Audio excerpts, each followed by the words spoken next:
1절에서 11절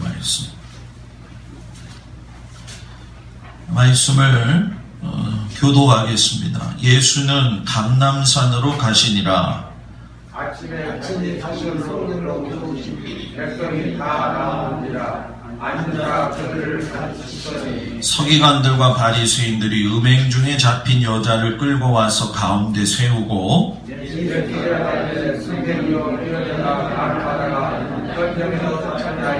모세는 율법에 이러한 여자를 돌로 치라 명하였거니와 선생은 어떻게 말하겠나이까? 그들이 이렇게 말하면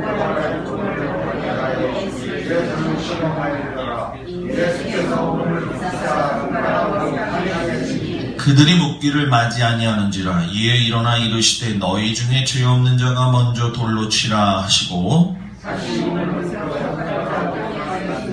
그들이 이 말씀을 듣고 양심의 가책을 느껴 어른으로 시작하여 젊은이까지 하나씩 나가고 오직 예수와 그 가운데 섰는 여자만 남았더라.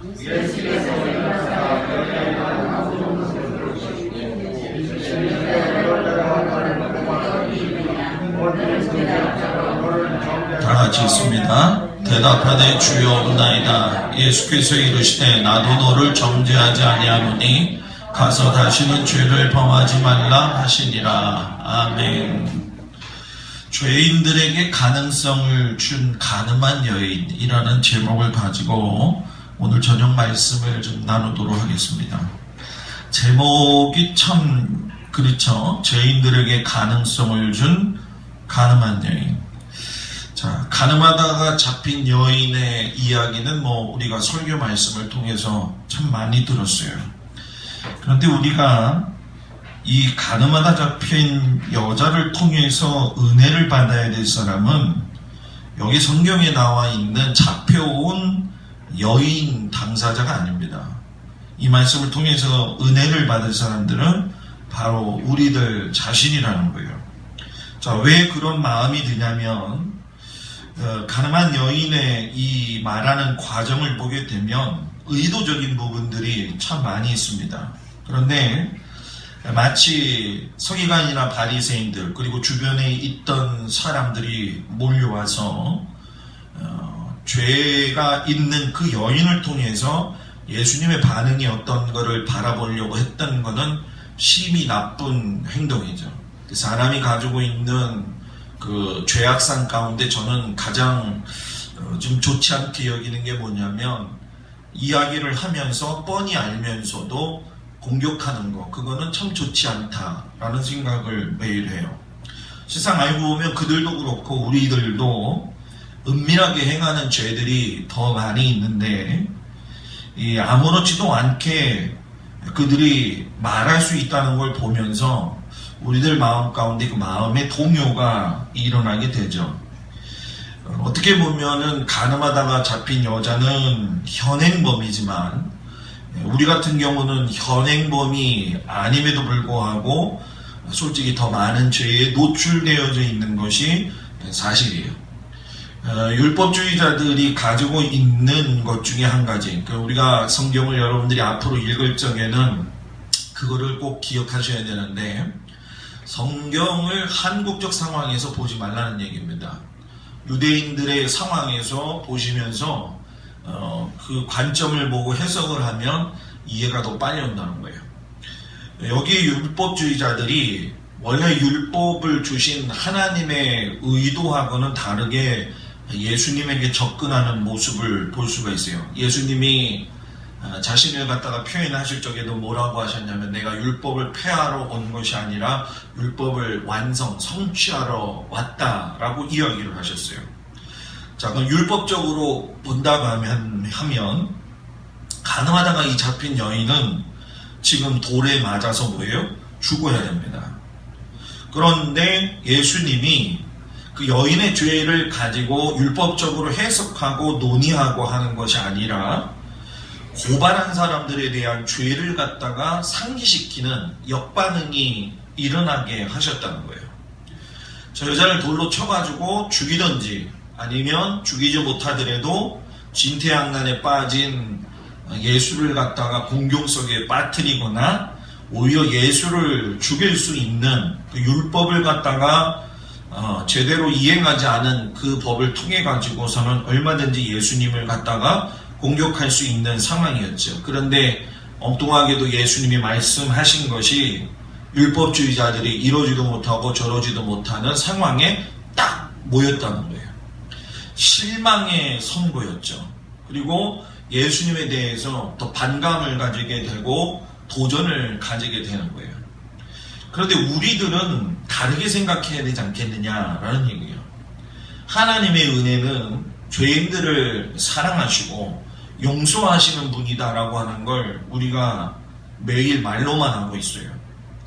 근데 실상 가늠한 여인과 같이 우리가 행동으로 들키지만 않았지, 분명한 것은 우리들 속에 더한 모습을 가지고 추하게 사는 경우가 많이 있다는 거예요. 예수님이 그 여인을 용서하시고 사랑하신 것은 그보다 더 못한 우리들을 사랑하셨다라고 하는 것에서 분명히 이야기하세요. 오늘도 말씀에 보면 나도 너를 정죄하지 아니하니까 가서 다시는 너가 죄를 범하지 말아라, 이렇게 이야기를 해요. 여러분들 마음속 깊은 곳에 한번 생각해 보자는 거예요. 내가 너를 정죄하지 않으니까 너도 가서 다른 사람을 정죄하지 말아라. 이 말씀에 대해서 내 마음속에 무거움을 많이 느낄 거다라는 생각이 듭니다. 여러분들도 그런 생각이 들지만 아마 우리 박 권사님이 제일 지금 안타까워하는 것은 그 자녀가 교회 나오기를 그렇게 기도했는데 그게 안 됐잖아요. 우리가 가능성이 매일 있는 것처럼 보이지만 그렇지 않다는 거죠. 우리가 인생을 살면서 주님이 나의 빛이시오, 나의 구원이시오, 나의 길의 발등상의 빛이 되신다라고 이야기를 많이 하는데, 정말 알 수 없는 세상에서 우리가 그렇게 주님을 따라가고 있느냐 한번 깊이 생각해 보자는 거예요.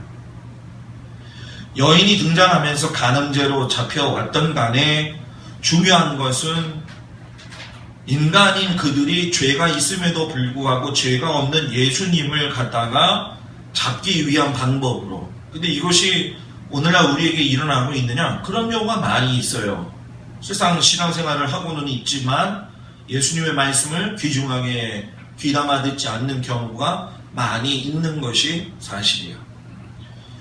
어떤 의미에서 보면 우리가 신앙생활을 하다가도 본의 아니게 놓치는 경우도 있고, 또 어떤 경우에는 악한 마음을 가지고 있는 성도들 가운데에서도 의도적으로 이런 일을 행하는 경우가 있는 것이 사실입니다. 이런 거를 목사들이 잘 꼬집어서 이야기 안 해요, 솔직히. 그런데 우리 교회는 그런 이야기 해도 충분히 여러분들이 감당할 수 있을 거라고 생각이 되는데, 제가 왜 그렇게 설교를 하냐면은 제가 성격이 그래서 그런 게 아니라 하나님의 본 의도를 잘 알아야 우리가 하나님 앞에 섰을 때 부끄럽지 않다라는 거예요. 아멘. 그녀에게 돌을 던져서 정죄한다.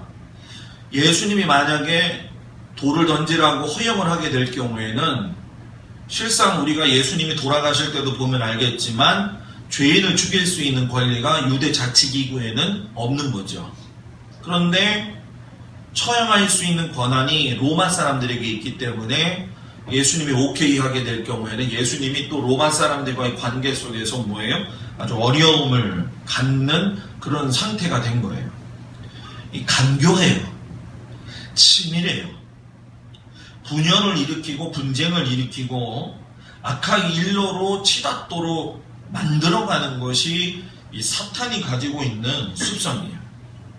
여러분, 우리가 교회에서도 마찬가지지만 우리가 앞으로 신앙생활 할 적에 제일 중요한 것이 무엇이냐면 우리가 이 간교하고 치밀한 사탄의 도구가 되지 않도록 노력해야 된다는 거예요. 어느샌가 어느 순간인가 나도 모르게 그 도구로 사용되어지는 경우가 너무 많이 있다는 거예요. 자, 우리가 어디서 그걸 볼 수 있느냐 하면 가늠한 여자는 있는데 가늠한 남자가 없어요. 가늠을 했다고 한다면 쌍방이 다 걸려야 되는데 지금 여자만 있지 남자는 뭐예요? 없다는 거예요. 그러니까 둘 다 불려와서 둘 다 돌에 맞아 죽어야 되는 것이 정상적인 상황인데도 불구하고 남자가 보이지 않는다는 건 결국 예수님을 갖다가 죽이려고 하는 의도가 있는 것이라는 거예요. 이게 사악하다는 거예요. 그러니까 남을 갖다가 이렇게 무엇인가 꼭 꼬집어서 얘기할 수는 없어요. 이 부분을. 그런데 남의 그 곤욕과 남의 어려움을 예상하면서 하는 행동들이 있어요. 우리가 살면서. 그죠? 아니에요? 없어요? 저도 제가 살면서 그런 마음이 들 때가 있었어요. 예를 들면 뭐 농구할 적에 제가 일부러 지금은 안 그렇지만 얄미운 후배놈이 오게 되면은 떠가지고서는 공 때리지 않고 걔 얼굴 때렸거든요. 그냥 안경 부러뜨리고.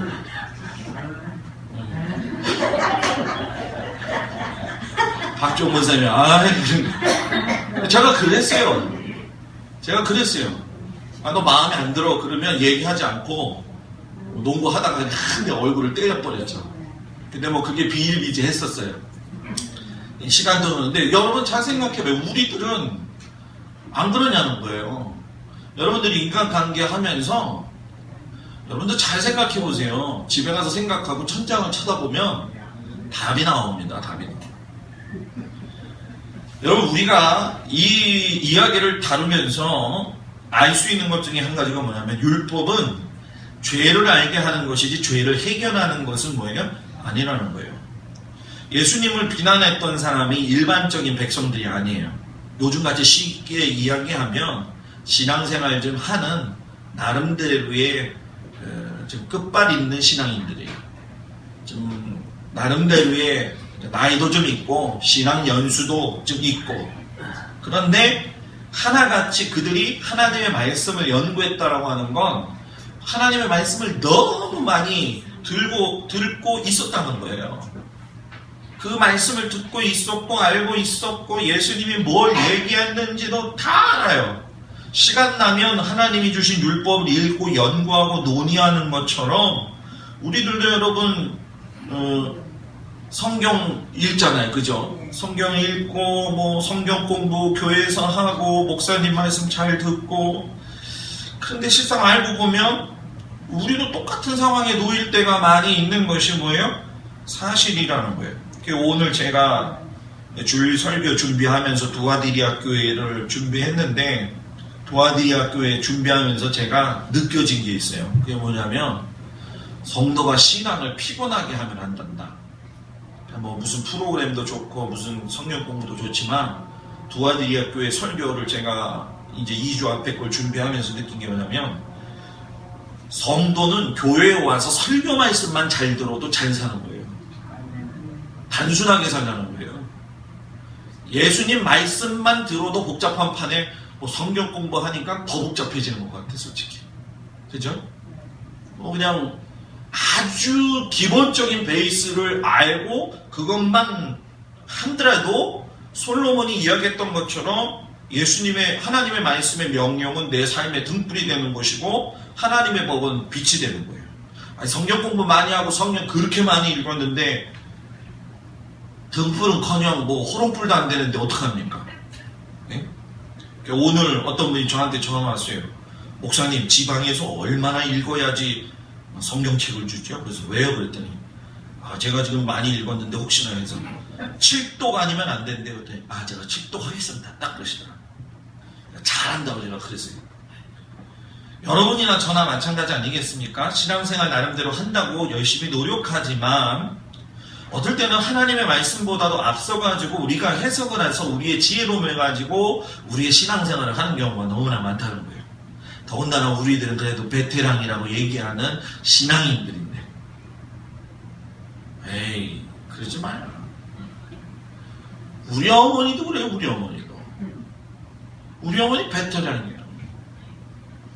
여러분들도 우리 교인들도 베테랑이에요. 베테랑이에요. 이 베테랑이라는 것이 뭐 부담이 될 수도 있지만 중요한 건 우리가 예수를 처음 믿는 사람들이라든가 기초 지식이 부족한 부분에 있는 사람들하고도 이야기를 할 적에 우리는 그래도 적어도 시간이나 이런 거 관계 속에서 그래도 좀 낫다고 생각하는 게 아니라 되게 난 사람들이죠. 그런데 문제는 이게 별반 문제가 다를 게 없다는 거예요. 저도 마찬가지고. 어떤 상황에서든지 하나님이 주신 율법이든 또는 이 신약적으로 볼 적에 하나님께서 주신 말씀이 해석할 수 있을 때에 남을 살리라고 있는 것이지 죽이라고 있는 것은 아니다. 하나님의 말씀은 생명을 살리고 기쁨을 주고 평안을 주는 것이다. 아멘. 주일날 여러분들이 찬송하면서 춤을 추니까 굉장히 어색했죠. 그죠? 예? 근데 여러분 그거 아세요? 천국에 가면 그거보다 더 심하게 흔듭니다. 더 심하게 흔들어요. 이번 주에 심하게 또 흔들려고 제가 준비하는 게 또 있어요. 교회에 오면 생명이 살고 우울했던 것도 기분이 날아가야 돼요. 교회가 천국이 돼야죠. 왜 천국에 가서 천국 맛을 누리려고 하냐는 거예요. 여기서 천국의 맛을 누리고 저 천국에 가서 더 좋은 천국을 누려야죠. 가정에서 천국이 돼야 되는데 가정에서 천국이 안 된다는 거예요. 그러니까 여기서 안 되니까 뭐예요? 천국 가야지 얘기만 하는데 천국 가는 게 뭐 선한 일이나 하고 남보다 좀 도덕적으로 깨끗하고 또 십계명을 좀 잘 지키고 그러면 되냐?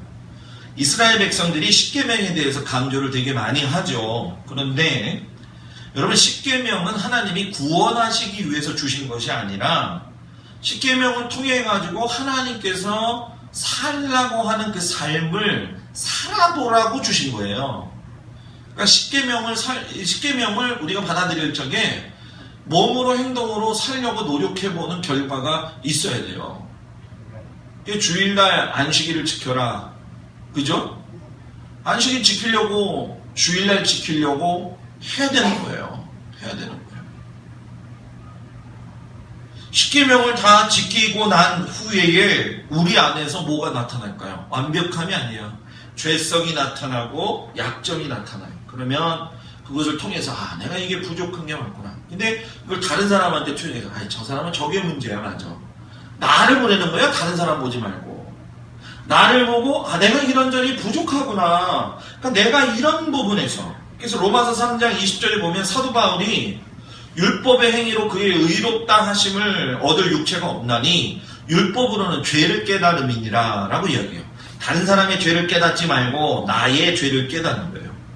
그러니까 예수님이 공격하고 있는 와중에 땅바닥에 앉아가지고서는 글씨 썼다고 그러잖아요. 그죠? 여기 여러분 놀라운 비밀이 한 가지가 있어요. 물론 그 땅바닥에 뭐라고 예수님이 썼는지는 아무도 몰라요. 자, 근데 제가 조금 전에 십계명 얘기했었죠. 십계명은 어디에 써 있어요? 돌판에 써 있잖아요. 그죠? 뭔가 좀 느껴지는 게 없어요? 십계명은 돌판에 새겨서 마음에 각인시켜도 범죄하게 됨으로 죄를 발견하게 되는데 내가 죄인으로서 주님 앞에 부름받았을 적에 주님이 땅바닥에 쓰신 거 지워버리면 내 죄도 다 지워진다. 이걸 깊이 깨달을 수 있는 은혜가 우리 가운데 있어야 되지 않을까. 우리가 찬양하잖아요. 주홍빛 같은 내 죄, 주홍빛 내 죄 눈과 같이 희겠네. 여러분 진짜 우리가 그걸 믿으면 그 찬송 부르면서 눈물이 안 나올 수가 없는 거죠. 내 삶에 실수가 있는 건 어쩔 수 없는 거예요. 사람이기 때문에. 그래도 예수님은 다시 지우신다. 아멘. 다시 지우시고 다시 사랑하신다. 아멘. 그러니까 여러분 우리가 살면서 남의 마음 아프게 하지 말고 좋은 게 좋은 거야 이렇게 살지 말고 최선을 다해서 믿음으로 살기를 주의 이름으로 축복합니다. 아멘. 그리고 두 번째 우리가 알 수 있는 건 양심이 죽으면 옳고 그른 것을 알 수가 없다는 거예요. 차라리 예수님이 어떤 말씀을 하셨더라고 한다면 서기관이나 바리새인들이 그 상황에 맞춰서 기세가 등등했을 수도 있습니다. 그런데 예수님이 아무 말씀도 안 하셔요. 그냥 그게 옳거니 저 예수가 이거 얘기 못하는구나, 저 사람 저 정도밖에 안 되는구나 하고서는 이 전세가 드디어 우리들한테 뭐예요? 기울었다, 이제 예수는 끝이다 라고 이야기하고 있는 상황 중에서 예수님이 갑자기 벌떡 일어나셔서 하신다는 말이, 너희 중에 죄 없는 자가 돌로 먼저 쳐. 아주 이거는 예수님 아니면 도대체 얘기할 수 없는 말씀이죠. 너희 중에 혹시 죄 없는 자가 아니라 간음하지 않은 자가 있으면 돌로 쳐 라고 했으면은 간음 안 했어요 나는 라고 얘기할 수 있는 사람도 있을 거예요. 그런데 문제는 뭐냐면 간음이 육체적 관계를 이야기하는 것이 아니라 보고선 좋은 것, 보고선 탐내는 것도. 남자가 여자를 보고 여자가 남자를 봤을 적에 그런 마음의 유욕 같은 거. 예수님이 이런 말씀을 통해서 결국은 서기관이나 바리새인들이나 우리들 모두에게 말씀하시는 게 뭐냐면, 너희들 중에 죄에 걸려들지 않을 자가 한 사람도 뭐예요? 없다는 거예요. 그러니까 예수님이 그러면 무엇을 보시겠냐는 거예요. 그 사람의 마음의 동기와 중심을 보는 거예요. 그래서 여러분들이 신앙생활을 할 적에 주일을 나올 적에도 진심 어린 마음으로 기도하고, 아멘. 예물을 하나님 앞에 드려도 진심으로 드리고. 아멘. 그렇지 않아요? 그죠? 우리가 이번 주에 맥주 감사주일인데 오늘이 7월 1일이잖아요. 그죠? 상반기 다 끝났어요. 이제 하반기밖에 안 남았어요. 오늘 아침 새벽 예배가 주신 기회를 우리가 붙들자라고 이렇게 하면서 여러분들한테도 다 문자로 제가 드렸었는데, 여러분 이게 뭡니까? 마음에 우리의 이 상황들이 다 우리에게 주어진 것이 평생이 있을 거라고 생각하지 않아요. 저는. 전도사님이 저한테 그런 얘기를 하더라고요. 목사님, 이번에는 진짜 제 생일이 너무 긴 것 같았어요. 일주일 내내 한 것 같아요. 미리 해가지고. 그래가지고 일주일 내내 한 것 같다니까 전도사님이 뭐라는 줄 알아요? 네, 전도사님 계속 걸고 넘어지는 거 아니에요? 네? 목사님 내년에 또 하면 뭐 되지 않냐고. 제가 그랬어요. 전도사님 그렇게 생각하지 마요. 모든 사람들이 잘못 생각하고 있는 것 중에 한 가지가 뭐냐면, 내년에 자기 생일이 또 올 거라고 착각한다는 거예요. 당연하게. 근데 그게 아니라는 거예요.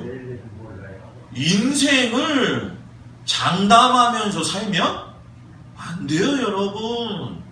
여러분 이거 제가 이야기하지 않아도 여러분들이 너무나 잘하는 거예요. 근데 너무나 잘하는데 문제는 뭐냐면, 이게 여기서 들어왔다가요 일로 나간다는 거야. 그리고 영원히 살 것처럼 생각을 한다는 거예요. 여러분 아파 죽을 것 같아도요, 진짜 죽으라고 그러면요 승질냅니다. 승질냅니다. 그죠? 여러분 우리가 이 하나님의 말씀을 통해서 여러분한테 주어질 적에, 저는 글쎄요 왜 이런 일이 일어나는지 참 안타까워요. 그런데 이럴 적에 어떻게 기도하고 설교해야 될지도 이거 참 어려운데, 아마 여러분들한테도 각자에게 주는 교훈이 있을 거라고 저는 생각이 듭니다. 그걸 여러분들이 받아가지고 여러분들의 가정이 주님 안에서 잘 되고 행복했으면 좋겠습니다. 아멘. 그리고 마지막으로는 지금까지 어떻게 살아왔는지가 중요한 게 아니라 앞으로 어떻게 살 것인가, 이게 더 중요하다라는 얘기예요. 예수님 앞에 서는 건 누구도 도와줄 수가 없어요. 내 자식이라고 해가지고 내가 내 자식을 갖다 대변할 수가 없어요. 저희 둘째가 그런 얘기를 했었어요. 그렇게 믿음이 좋고, 그냥 걔가 그 충북연회에서 전도 대왕, 전도 그 왕까지 걔가 시상을 받으래요. 제가 우리 둘째한테 늘 얘기하는 게 뭐냐면 요즘 철이 많이 들었어요. 철이 많이 들었는데도 아직도 이해가 안 되는 게 있어요. 그게 뭐냐면 아빠 제발 우리 그 학교 친구들한테 카톨릭에 대해서 나쁘게 얘기하지 마. 그러더라고. 카톨릭 다진 애들이 너무 많대요.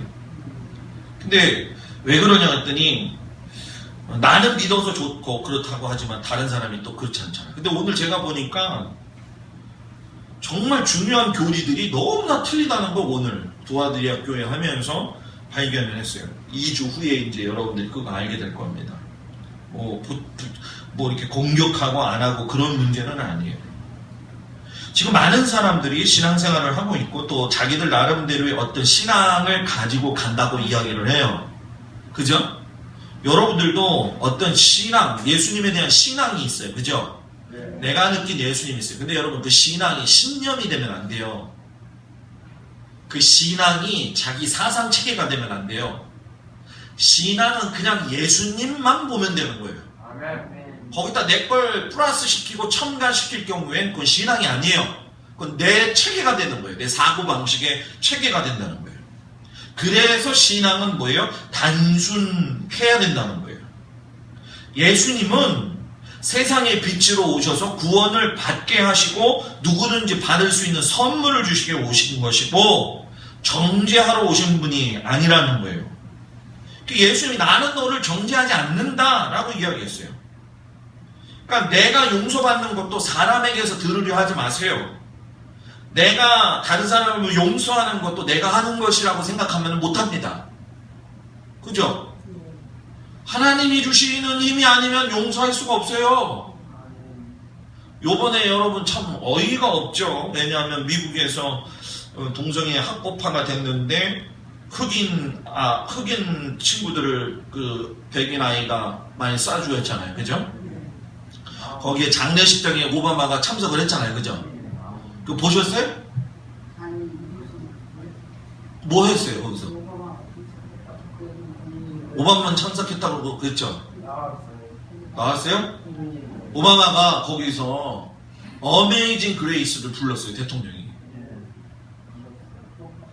그게 나는 솔직히 저는 좀 헷갈리더라고. 저 사람이 도대체 뭔 생각을 하고 있는 사람인지 잘 모르겠는데 동성애를 갖다 인정하는 기독교는 전부 다 적이다 이렇게 얘기해놓고 또 용서하는 데는 또 어메이징 그레이스를 부르고 이거 참 그 사람이 도대체 뭔 생각을 하고 있는지는 참 모르겠지만 중요한 건 뭐냐면 그때 그 흑인들이 뒤에서 다 기립을 하더라고요. 다 기립을 하고 그 찬양을 같이 부르는 모습을 제가 봤어요. 여러분 용서는 위로는 내가 하는 게 아니에요. 제가 다양히 있을 적에 저희 선배 목사님 한분 지금은 부평에 가 계시지만 제가 그 시멘트 공장에 월 꼭 그 신회 예배를 인도하러 가면 그 장로님이 제가 시골 목회니까 어렵잖아요. 월에 한 번씩 꼭 가면 그 장로님이 저한테 목사님 도서비로 20만 원씩 드리고 했었어요. 그때 그 마지막 막내 아들 하나가 거기서 있었고 둘째 아들이 그 목사님 교회를 다니고 있는데 그 목사님 교회를 가게 되면 거기가 대강교회예요. 대강교회. 우스갯말로 사람들이 그랬어요. 대강 신앙생활 하지. 이름이 대강교회야. 대강리의 대강교회. 그래서 자기들도 대강. 그렇게 한다고 했는데 큰아들은 1년 전에 교통사고로 이제 죽고 그래서 미망이는 떠나고 근데 그 둘째 아들이 교회가 건축이 됐는데 가면은요 그 본당 2층 올라가는 그 계단이 있어요. 지금도 이렇게 눈에 선해요. 침낭을 끼고 거기에 확 웅크리서 잠을 자요. 왜 그러냐 그랬더니 목사님 새벽기도 차량 운영을 자기가 하겠다고. 목사님은 새벽 예배 말씀 준비하라고. 아버님이 장로님이시거든요. 어머님이 권사님이고 두 분 다 어디서 하냐면 대강리에는 두부가 유명해요. 두부 공장에서 두부 일을 이렇게 걸르면은 이렇게 두부 만드는 거 있잖아요. 그걸 하시는 거예요. 제가 그 돌아가시고 난 다음에 꽤 한 5, 6년 지나고서 한번 찾아가서 뵌 적이 있어요. 이제 그 장로님은 돌아가셨죠, 지금. 근데 그 친구하고 그 동생을 이제 데려다 준다고 시멘트 공장이 많잖아요, 단양이. 그죠? 그래가지고 이 겨울에 거기는 시멘트 도로기 때문에 얼어 있는데 그 자동차 그 버스 세워진 데 앞에서 차가 돌아가지고 그 자리에서 두 명이 즉사했어요. 목사님도 못 얘기해. 야, 김 목사 좀 와가지고 좀 예배 좀 인도해라. 침이 빠진 거예요. 할 말이 없어요, 진짜. 할 말이 없어요. 시간이 지나고 나서 그때에 이제 부주가 들어오고 그러잖아요, 그죠? 근데 그 장로님이 부주한 그 돈을 다 갖고 오신 거예요. 이제 목사님한테 얘기 들었는데 그때 막 교회를 건축을 했었는데 그 둘째 아들이 십자가를 거기다가 봉헌을 하고 싶었던 거예요. 이 불빛이 이렇게 나는 십자가. 그 부주 돈을 가지고 십자가 제일 큰 거를 만들었어요. 영원히 기억되게. 근데 여러분 생각해보세요. 세 아들이 다 죽었잖아요. 그죠? 그리고 막내 딸 하나가 남았는데 지금은 선교사로 외국에 그냥 나가서 주를 위해서 살아요. 여러분 우리가 어떻게 보면 참 이해되지 않고 그죠? 이게 뭐 있을 법한 일인가? 근데 여러분 주님은 그런 자들을 위로하시고 또 움켜 안으시고 또 그들에게 살 길을 주시고 쇠임을 주셨어요. 지금까지 우리가 어떤 신앙생활을 하고 어떤 방법으로 왔느냐 이건 중요하지 않다고 봐요. 저는 여러분들이 또 제가 앞으로가 어떤 신앙의 삶을 살 것이냐 이게 더 중요하다고 봐요. 지금까지 살아온 거에 우리들은 때로는 모르겠지만 부족한 부분들이 많이 있었을 수도 있었을 것이고 인생을 살면서 좋은 일들도 많이 보았을 거라고 생각이 되지만 앞으로의 삶에서 뜻 있는 믿음의 삶을 우리가 살면서 마무리를 잘 해야 되지 않겠느냐. 아멘. 그것이 주님이 오늘 우리들에게 원하시는 이 가늠한 여자를 통해서 죄인들인 우리들에게 가능성을 보여주시는 은혜입니다. 그래서 저는 우리 교회 모든 성도들이 저도 그렇지만 하나님이 나의 죄를 기억하지 아니하신다고 그랬잖아요. 뭐하면? 회개하면. 내가 회개하지 않으면 하나님 그거 다 아시겠죠. 그러나 내가 진심으로 회개할 적에 주님이 내가 기억하지 않는다. 그렇다고 한다면 내가 지금까지 살아온 거에 대해서 주님 앞에 고백을 하고 내가 지금까지 어떻게 살았든 그건 여러분들이 너무나 잘 알아요. 내가 얘기하지 않아도. 그러나 여러분들이 알고 내가 앞으로 더 이 인생을 값어치 있게 살자. 주님 주신 이 인생을 값어치 있게 살자. 아멘. 그런 믿음의 생활을 하셔서 하나님이 기뻐하시는 믿음의 백성들로 살아가기를 주의 이름으로 축복합니다. 아멘. 기도하겠습니다.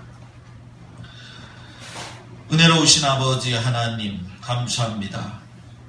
연약하고 부족한 저희들의 인생을 주께서 붙들어 주셔서 지금까지 인도하셨는데 가늠한 여인을 보면서 우리가